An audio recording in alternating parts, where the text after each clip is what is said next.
আসসালামু আলাইকুম। তোমাদের পূর্বের ক্লাসে 4 প্রক্রিয়ার সম্পর্কে সৃজনশীল দিয়েছিলাম একটা, আর বাকি সৃজনশীলগুলো আজকে করাবো।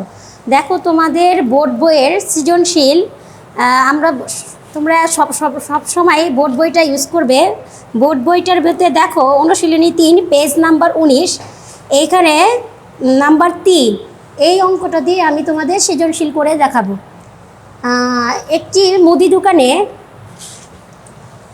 মুদি দোকানে একটি খাতা 18 টাকায়, একটি পেন্সিল 8 টাকায় এবং একটি জ্যামিতিক ত্রিকোণী 25 টাকা বিক্রি হয়। আমরা 4টি খাতা, 8টি পেন্সিল এবং 2টি জ্যামিতিক ত্রিকোণী কেনার সময় 500 টাকা দিলেন। দোকানদারকে আমরা 500 টাকা দিব। এখন কোশ্চেন করেছেন আমাকে 500 টাকায় কয়টি জ্যামিতিক ত্রিকোণী পাওয়া যায়। দেখো তোমরা একটু খেয়াল করে দেখো, এইখানে দেওয়া আছে যে 2টি জ্যামিতিক ত্রিকোণী কেনার সময় 500 টাকা দিয়েছে, একটি জ্যামিতিক ত্রিকোণী 25 টাকা। তা একটি আমার কোশ্চেন করতে হবে একটির উপর দিয়ে, তারপর 500 টাকা। যেহেতু দেখো ক নাম্বার একটি জ্যামিতিক ত্রিকোণমিতি, এই কথাটাকে আমি একটু ঘুরিয়ে দিব। আমরা জানি টাকার নিচে টাকা লিখবো আর সংখ্যার নিচে সংখ্যা লিখবো। যেহেতু আমাকে এখানে কোশ্চেন করা হয়েছে সংখ্যার উপরে, যে জিনিসটার উপর কোশ্চেন করা হবে সেটা আমি এই পাশে রাখবো আর টাকাটা রাখবো এই পাশে। তাহলে দেখো 25 টাকায় জ্যামিতিক ত্রিকোণী পাওয়া যায় একটি। তাহলে 500 টাকা 1 টাকা আমার পাওয়া যাবে। আমি যদি জানি সব কিছুর মধ্যে যদি একটি সংখ্যা আমার জানা থাকে, তাহলে খুব সহজেই বাকি সংখ্যাগুলো আমরা বের করতে পারবো। দেখো 1 টাকায় পাওয়া যাবে কম মানে ভাগ। এইবার 500 টাকা পাওয়া যাবে কি বেশি হলে কি হয় গুণ। 500 গুণ বেশি হলে গুণ, সেই গুণ হবে উপরে গুণ। তাহলে আমরা তোমরা দেখো 25 দিয়ে 500কে ভাগ করে দেখি। 2 ঘর, এখানে যেহেতু 2টা আছে, ভাজ্যে সংখ্যা 2 করে নিব। 25 দুগুণে 50 হবে। তোমার রয়েছে একটি শূন্য, ওই শূন্য ওখানে চলে যাবে, শূন্য দিয়ে শূন্য গুণ করলে হবে 0। এখন তাহলে দেখলাম যে 20টি জ্যামিতিক ত্রিকোণমিতি পেয়ে যাব। 500 টাকা আমরা কয়টা জ্যামিতিক বক্স পাবো বা জ্যামিতিক ত্রিকোণী পাবো? 20টি। এখন তোমরা এই কোশ্চেনটা সলিউশন করার সময় সবসময় খেয়াল রাখবে যে এইখানে আমার কি কথা আছে, 2টি কথা। 500 টাকা সংখ্যা, যে জিনিসটাকে চাই, যেহেতু এখানে সংখ্যার উপরে কোশ্চেন করছে, তাহলে সংখ্যাটা আমি যদি এই পাশে রাখি, হাতে থাকবে আমাদের শুধুমাত্র টাকা। তাহলে যে জিনিস যদি ওই পাশে চলে যায়, যে সংখ্যাটা আমি যদি এই পাশে নেই, তাহলে আমার হাতে আছে টাকাটা এই পাশে রেখেছি, আমার হাতের লেখার এই পাশে, আর তোমার হাতের লেখার ওইটা ডান পাশে তুমি বসাবে। এখন তুমি দেখো 25 টাকায় জ্যামিতিক ত্রিকোণী পাওয়া যায় একটি। এই লাইনটা আমি কোথার থেকে এনেছি? এই লাইনটা এনেছি আমি উদ্দীপক থেকে। উদ্দীপকের লাইনটি একটু দেখো, একটি জ্যামিতিক ত্রিকোণী 25 টাকা বিক্রি হয়। কয়টি জ্যামিতি? একটি জ্যামিতি। তাহলে ওই কথাটা আমি ঘুরাই দিই, 25 টাকা জ্যামিতিক ত্রিকোণী পাওয়া যায় একটি, 1 টাকা হলো কম, 500 টাকা হলো বেশি। অনেকে তোমরা যারা একটু ভালো বুঝো, তোমরা সরাসরি এই 1 টাকা না করেও 500 টাকা দিয়ে ভাগ করে দেখাতে পারবে। এরপরের কোশ্চেনটা আমরা দেখি।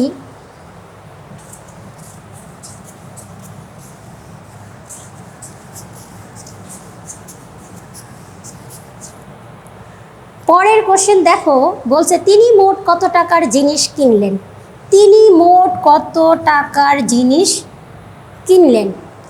তিনি তো অনেক কিছু জিনিস কিনছেন, বা তিনি কত টাকা খরচ করলেন, বা তিনি কত টাকার মোট জিনিস কিনলেন, এটা আমার কোশ্চেন। মোট মানে এখানে যোগ। দেখো একটি মুদি দোকানে একটি খাতা 18 টাকা। আমরা একটা খাতার দাম পেলাম 18 টাকা, আর আমাদের খাতা নিয়েছি কয়টা? 4টি। একটি 18 টাকায় একটি খাতার দাম কত? 18 টাকা।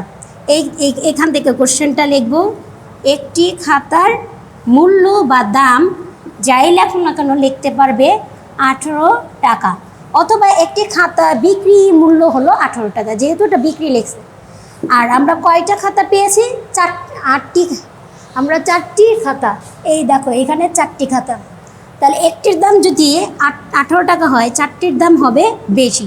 বেশি হলে গুণ 4 × 32 2 হাতে থাকে 3, 4 × 32 2 হাতে থাকে 3, 4 × 4 আর 3 7, 72 টাকায় সে খাতার মূল্য। 4টি খাতার মূল্য 72 টাকা। এরপর দেখো একটি পেন্সিল 8 টাকা। এখানে লিখি একটি পেন্সিলের মূল্য 8 টাকা। আর কয়টি পেন্সিল আমরা কিনেছি? 8টি পেন্সিল। তা 8টি পেন্সিলের মূল্য হবে বেশি। বেশি হলে সেইখানে কি হবে? গুণ 8টা 64 টাকা। 8টা 64 টাকা। আর জ্যামিতি ত্রিকোণমিতি আমরা অলরেডি কয়ে বের করে রেখেছি যে কয়টি জ্যামিতি? 2টি জ্যামিতি। 2টি জ্যামিতির মূল্য আমরা বের করেছি কত টাকা। আমরা এখন একটু বের করে নেই। ওইখানে তো দেখছি যে 500 টাকা 20টি জ্যামিতি ত্রিকোণী পাওয়া যায়। তাহলে দেখো একটি জ্যামিতিক ত্রিকোণী মূল্য কত টাকা? 25 টাকা। আর কয়টি জ্যামিতি কিনেছি? 2টি। 2টির দাম হবে কি? বেশি। বেশি হলে গুণ 25 × 2 = 50 টাকা। কত টাকা পেলাম? 50 টাকা। এখন দেখি খাতার মূল্য। খাতার মূল্য 72 টাকা। পেন্সিলের মূল্য 64 টাকা। আর জ্যামিতিক ত্রিকোণীর মূল্য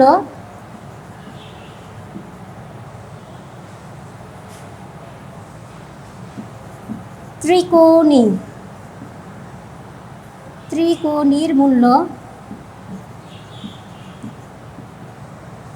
50 টাকা।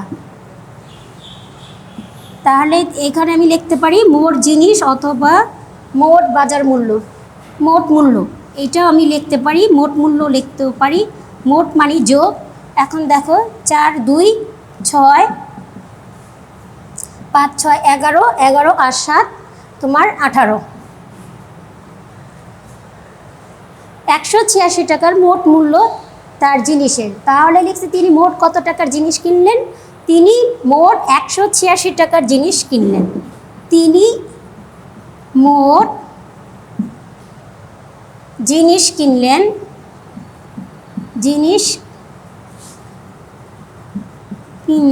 186 টাকা। এরপর সে 186 টাকা বাজার করার পর সে দোকানদারকে দিয়েছিল 500 টাকা।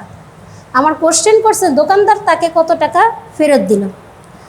আমরা যে কোনো জিনিসই কেনার সময় আমরা কিছু টাকা হয়তো বেশি দিয়ে থাকি সব সময়। সেই জিনিসটাই ধরো তুমি একটা কিছু কিনেছো, তার মূল্য হলো 8 টাকা। তুমি দোকানদারকে যদি 10 টাকা দাও তাহলে দোকানদার তোমাকে রিটার্ন দেবে 2 টাকা।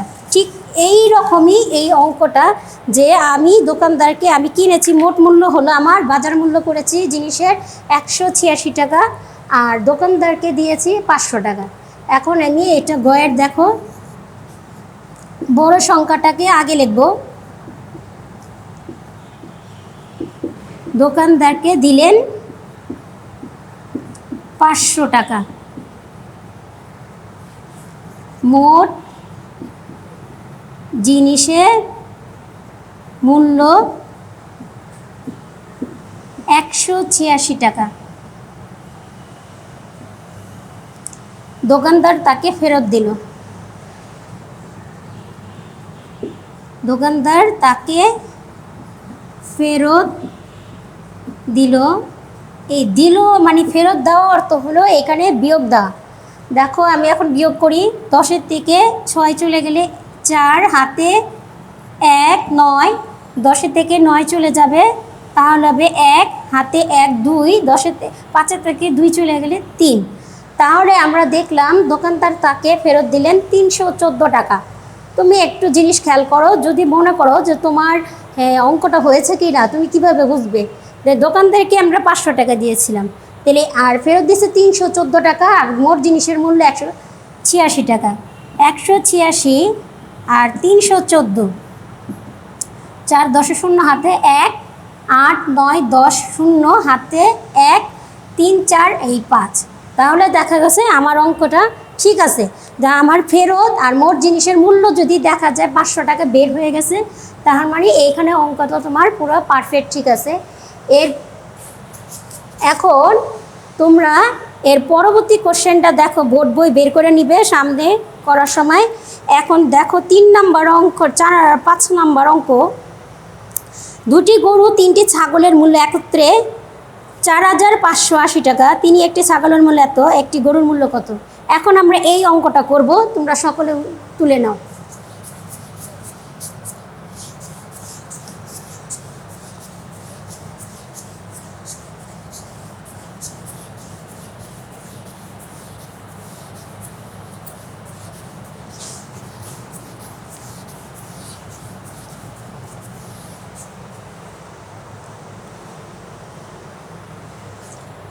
আমরা বইয়ের অনুশীলনী 3-এর 19 নম্বর পেজের 5 নম্বর অঙ্কটা দিয়ে সৃজনশীল তৈরি করব।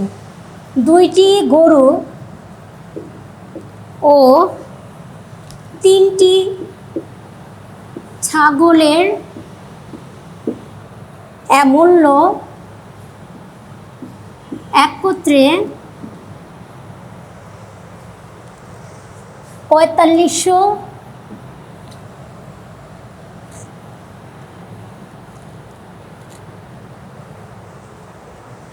তোমার 4580 টাকা। আর একটি ছাগলের মূল্য দেওয়া আছে, একটি ছাগলের মূল্য 4560 টাকা, 4560 টাকা। এখন এখানে দেখো লেখা আছে একটির গরুর মূল্য কত। এই কোশ্চেনটা আমি একটির গরুর মূল্যটা যদি খ নাম্বার কোশ্চেন ধরি, তাহলে এখানে আমি লিখতে পারি 3টি ছাগলের মূল্য কত। প্রথম ক নাম্বার কোশ্চেনটা হতে পারে 3টি ছাগলের মূল্য কত। খ নাম্বার যেটা ওরা কোশ্চেন করছে সেটা আমি বসাবো, যে একটি গরুর মূল্য কত। একটি গরুর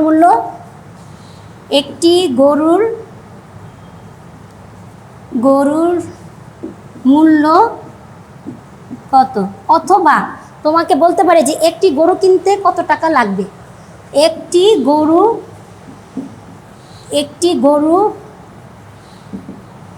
কিনতে কত টাকা লাগবে, এইটাও বলা যায়।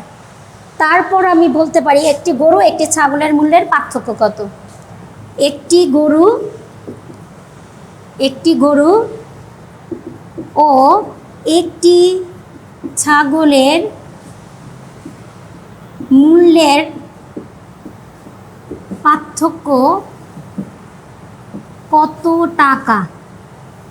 এছাড়াও তোমরা পূর্ববর্তী বোর্ড কোশ্চেনগুলো দেখবে 2015-16-তে অথবা 17-তে আসছে যে একটি গরুর দাম দিয়ে কয়টি ছাগল কেনা যায়।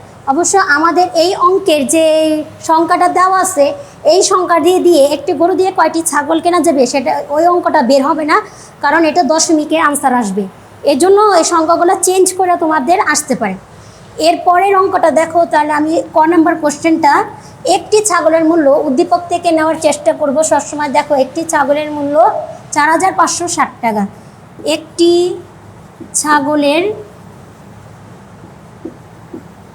মূল্য 4560 টাকা, তাহলে 3টি ছাগলের মূল্য কত। এখানে তোমরা একটি সংখ্যাও লিখতে পারবে অথবা কথাও লিখতে পারবে, এতে কোনো সমস্যা নেই। 4560 টাকা একটির দাম, 3টির দাম হবে বেশি হলে গুণ 3 0 0 3 6 18 8 হাতে থেকে 1, 3 5 15 15 1 16 6 হাতে থেকে 1, 3 4 12 12 1 কত 13। তাহলে 13,680 টাকা। 3টি ছাগলের মূল্য পেয়ে গেলাম আমরা 13,680 টাকা। এরপর দেখো খ নম্বর কোশ্চেন বলছে যে একটির গরুর মূল্য কত। খ নম্বর আমার কোশ্চেনটা করানো হয়েছে একটির গরুর মূল্য কত। তাহলে আমি উদ্দীপকের লাইনটা পুরো নিয়ে নিব। 2টি গরু ও 3টি ছাগলের মূল্য একত্রে এই টাকাটা নিব। যদি তোমরা আমি একটু খেয়াল করো, যদি এই লাইনটার মধ্যে আমি যদি লিখি ছাগল চলে গেলে থাকবে কি আমার গরু, কারণ আমার গরুর উপরে কোশ্চেন করা হয়েছে, যেটার উপরে কোশ্চেন করব সেই জিনিসটা লিখে দিব। তা ওই লাইনটা দেখো, অনেক সময় দেখা যায় যে এইখানে আমার মিলে গেছে কয়ের কোশ্চেন দিয়ে, এই জন্য আমি খ করতে পারবো। যদি তোমার কয়ের কোশ্চেনে 2টি ছাগলের মূল্য দেওয়া থাকতো, তাহলে ক্ষয়ের মধ্যে আমাকে 3টি ছাগল বের করে তারপরে এই উদ্দীপকের লাইনটা লিখতে হবে। 2টি গরু ও 3টি ছাগলের মূল্য একত্রে 4,580 টাকা। আর এখন 3টি ছাগলের নিচে লিখব 3টি ছাগলের মূল্য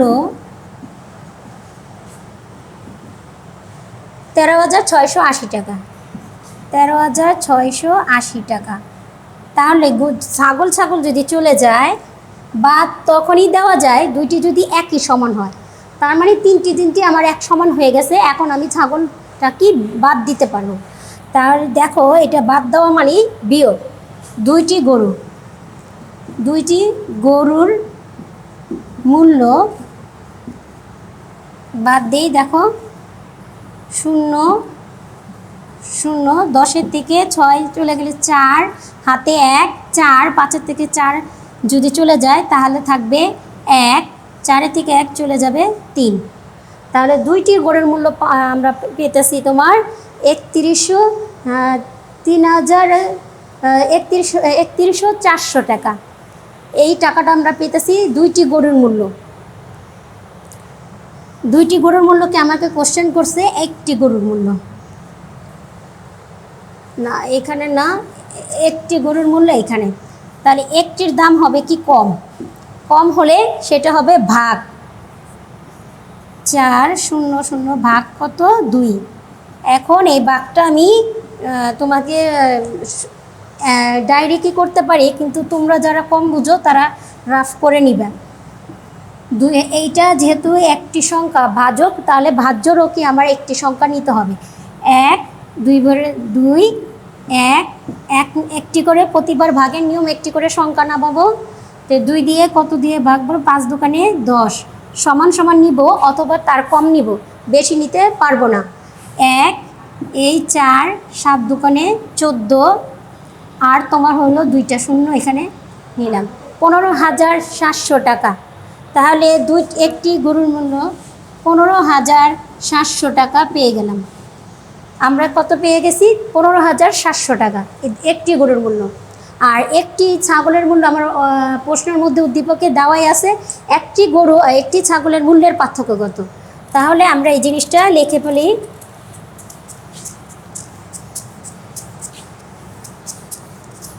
পার্থক্য মানি এখানে পার্থক্য না দিয়ে তোমাকে ব্যবধানও দিতে পারে। তা ব্যবধান আর পার্থক্য একই, অর্থ বিয়োগ। আমি লিখব বড় সংখ্যাটা আগে লিখব। একটি গরুর মূল্য সবসময় বেশি হয় গরুর মূল্য, এর জন্য গরুর মূল্যটাকে উপরে লিখব। একটির গরুর মূল্য হচ্ছে 15,700 টাকা। 15,700 টাকা।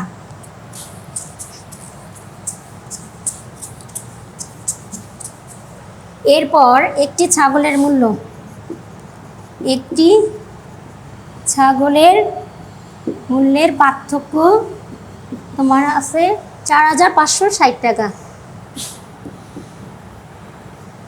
4,560 টাকা। এরপর এভাবে দিব পার্থক্য। অনেকে তোমরা করো একটি লাইনে লিখতে পারো, এই অঙ্কটা আমার এত ভাগে ভাগে লেখা লাগবে না। একটি গরু একটি ছাগলের মূল্যের পার্থক্য বলে পাশাপাশি বিয়োগ দিতে পারবে।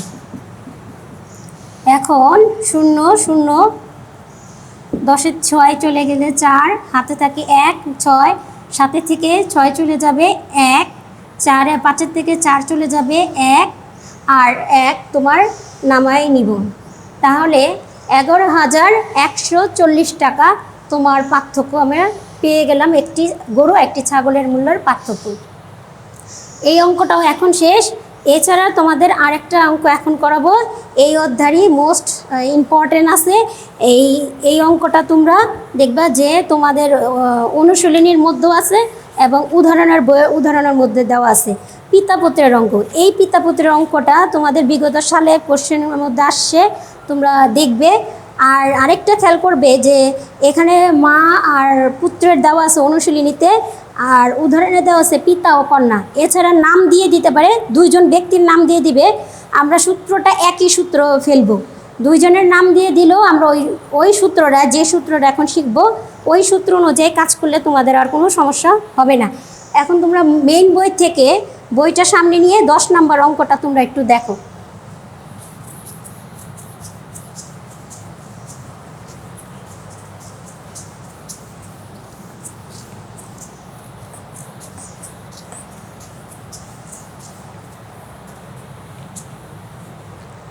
দশ নম্বর অঙ্কটা একটু দেখো। মা ও পুত্রের বয়সের সমষ্টি, মা ও পুত্রের বয়সের সমষ্টি 60 বছর। মায়ের বয়স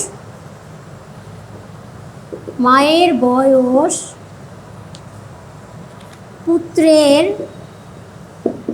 বয়সের 3 গুণ। এরপরে কোশ্চেন করছে প্রত্যেকের বয়স, তাদের প্রত্যেকের বয়স কত। তাহলে ক নম্বর কোশ্চেন আমি বলতে পারি যে মা ও পুত্রের বয়সের সমষ্টি পুত্রের বয়সের কত গুণ। পরের কোশ্চেনটা বলতে পারি যে পুত্রের বয়স কত, মায়ের বয়স কত। এরপর দেখো তোমরা কোশ্চেনটা করি, দেখো লিখি মা ও পুত্রের বয়সের সমষ্টি কমা দিবে পুত্রের বয়সের কত গুণ। পুত্রের বয়সের কত গুণ। তারপরে কোশ্চেন হতে পারে, যেহেতু খ নম্বর কোশ্চেনটা আমরা সবসময় বইয়ের কোশ্চেন থেকে দেওয়ার চেষ্টা করি, সেখানে লেখা আছে প্রত্যেকের বয়স কত। প্রত্যেক মানে এখানে বুঝিয়েছে পুত্রের আর মা। আমার অঙ্কের প্রথমে পুত্রের বয়স ছাড়া আমি মায়ের বয়স বের করতে পারবো না, তাই প্রথমে আমি লিখব পুত্রের বয়স কত। এইটা বলতে পারি পুত্রের বর্তমান বয়স কত, বর্তমান বয়স কত, বা পুত্রের বয়স কত। এরপরে বলতে পারি মায়ের বয়স কত,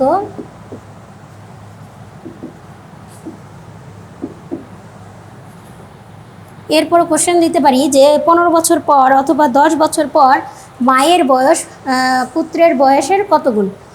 এইটা দেখো 15 বছর পর মায়ের বয়স পুত্রের বয়সের কত গুণ। এখন কোশ্চেন দেখো, আমি বললাম যে তোমাদের এই অঙ্কটা সৃজনশীলটা আমি যে করলাম তৈরি করেছি, এইটা আবার দেখো তোমরা উদাহরণ নাম্বার পেজ নাম্বার 16 নাম্বার পেজে ওইখানে দেওয়া আছে পিতা কন্যার বয়সের সমষ্টি 80 বছর। এই অঙ্কটা আর এই অঙ্কটা পুরো সেম এক। তোমরা শুধুমাত্র এখানে সমষ্টি আর গুণ চেঞ্জ করছে। যে মা ও, আমরা এখন প্রশ্নটা পড়ি, দেখো কি লিখছে।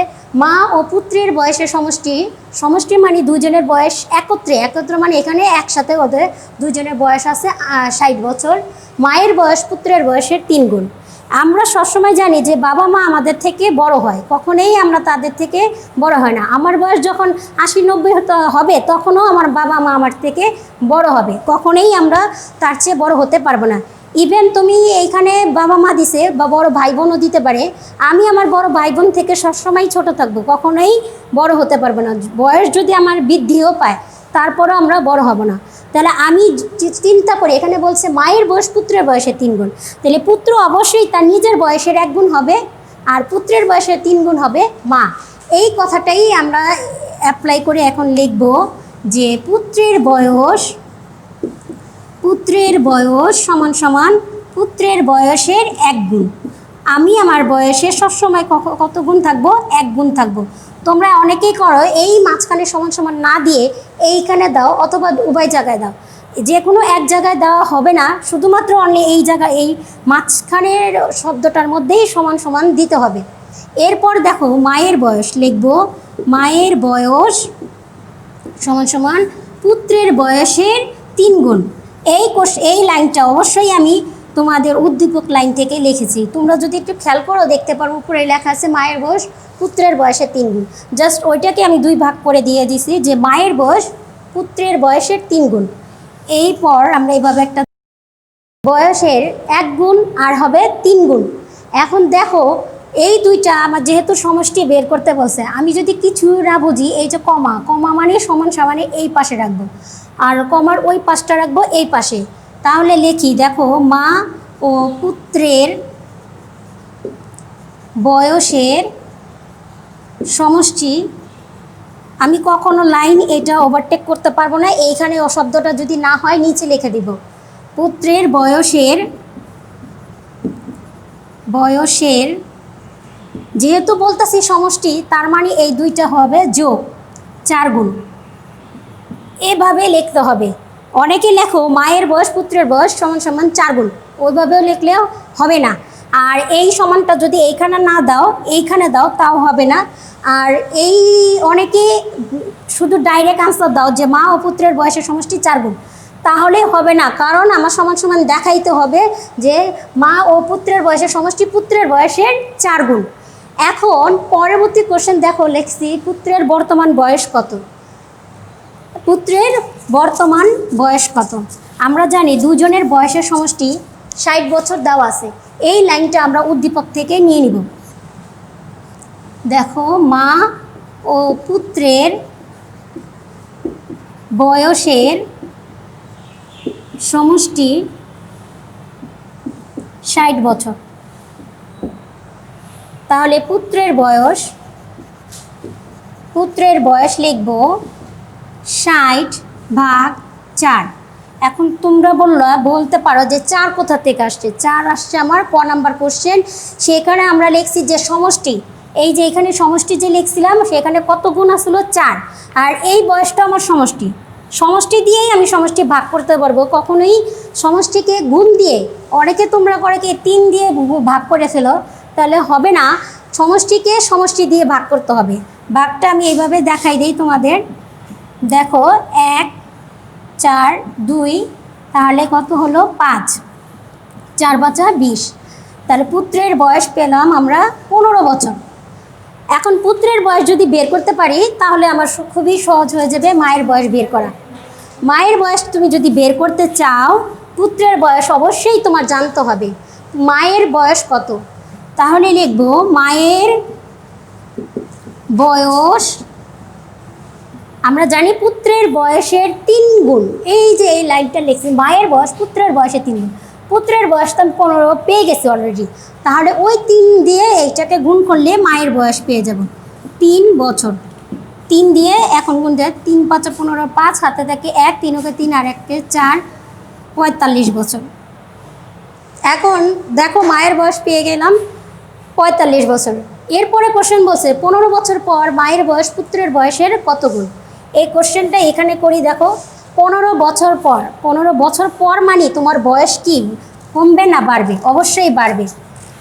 পূর্বের বললে আমার কি কম বয়স থাকবে, এখন পরবর্তী বললে আমার অবশ্যই পর বললেই আমার বয়সটা কি বেড়ে যাবে। এটা এখানে লিখি। দেখো 15 বছর পর মায়ের বয়স কত? মায়ের বর্তমান বয়স পেয়েছি 45, আর 15 বছর পর বৃদ্ধি পাবে বেশি, বৃদ্ধি মানে যোগ, তাহলে কত হলো? 60 বছর। তোমরা আরেকটু খেয়াল করো যে আমরা মা আর ছেলের বয়স পুত্রের বয়স পেয়েছি 15, মায়ের বয়স পেয়েছি 45। এখন তোমরা দেখো এই অঙ্কটা যদি সঠিক হয়েছে কিনা। 4 5 5 10 শূন্য হাতে থেকে 1, 4 আর 1 5 6, 60 বছর। তার মানে আমার অঙ্ক ঠিক আছে, কারণ দুইজনের বয়সের সমষ্টি আমার প্রথমেই দিয়ে রাখছে 60 বছর। তাহলে দেখলাম যে 15 আর 45 যে বছরটা বের হয়েছে, অবশ্যই আমার অঙ্কটা সেটা সঠিক হয়েছে। এরপর মার যদি 15 বছর পর বয়স বাড়ে, অবশ্যই পুত্রের বয়সও কি বাড়বে, কখনোই কমবে না। পুত্রের বয়স হবে 15 আর 15। এখন তার বয়স 15 বছর পরে তার বয়স কত হবে দেখি, 30 বছর। এখন আমার কোশ্চেন বলছে যে 15 বছর পর মায়ের বয়স পুত্রের বয়সের কত গুণ। তাহলে এই জায়গা লিখব মায়ের বয়স 60 বছর। এখন পুত্রের বয়সটা যদি আমি ধরি, এখানে তোমাকে বসাই 30, তাহলে 30-এর সাথে কত গুণ করলে আমরা মায়ের বয়স পেয়ে গেতেছি। 30-এর সাথে 2 গুণ করলে 30 দোকানে 60, এখন 60 বছর। তাহলে আমি বলতে পারি মায়ের বয়স পুত্রের বয়সের দ্বিগুণ। এখানে লিখব পুত্রের বয়সের দ্বিগুণ। কোশ্চেন এখন 15 বছর জায়গা 10 বছর 20 বছরে দিতে পারে। এই অঙ্কটা তোমরা প্রায় তোমাদের অনেক বোর্ডে 15 সাল 16 সাল 17 সালের দিকেও আসছে। এখানে তখন আসলো মাহবুব দিয়ে তোমাদের কোশ্চেনটা আসছিলো। আর এখন আমি করেছি বাবা মা।